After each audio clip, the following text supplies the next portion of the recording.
we have seen that more than 1,300 protesters have been arrested at the anti-war demonstrations in around 38 cities in Russia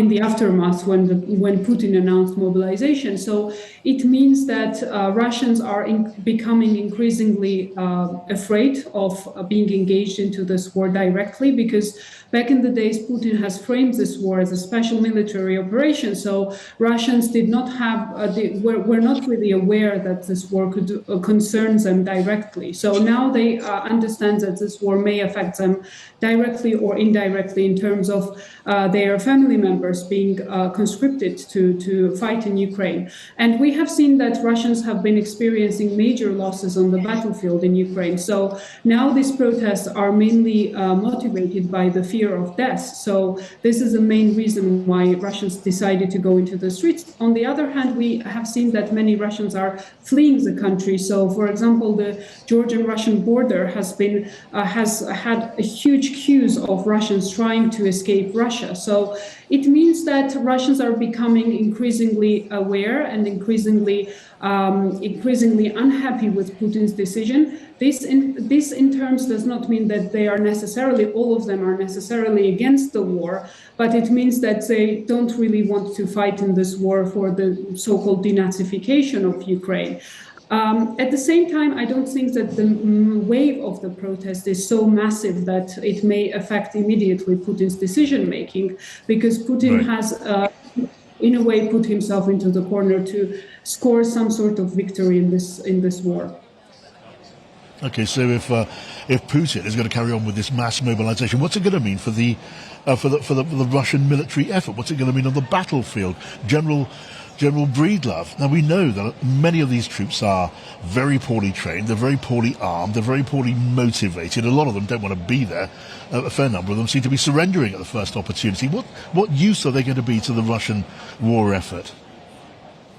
Well, first of all, the fact that he's calling them up is an admission by him that this war is not going well.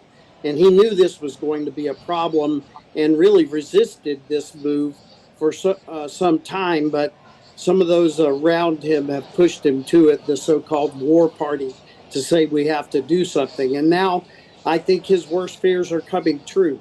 As was just described by the previous speaker, this is not going to work out well for him with his public.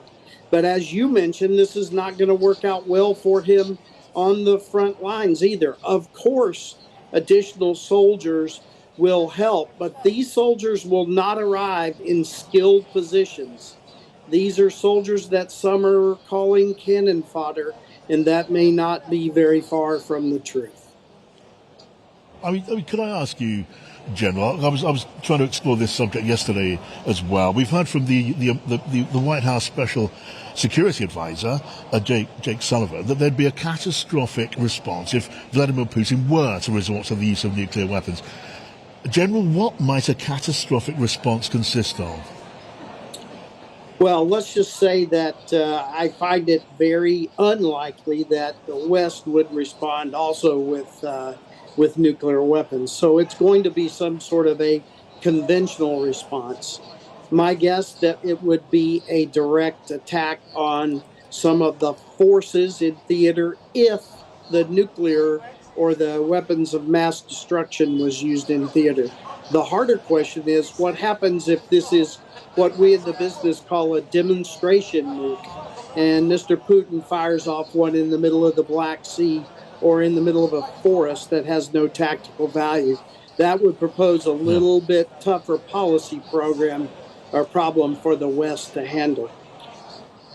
And when you talk about the idea of a direct attack on Russian forces on Ukrainian territory, you mean an attack by NATO forces, do you? Because that would be a very significant escalation. That would, you could argue, amount to a declaration of war on Russia by NATO.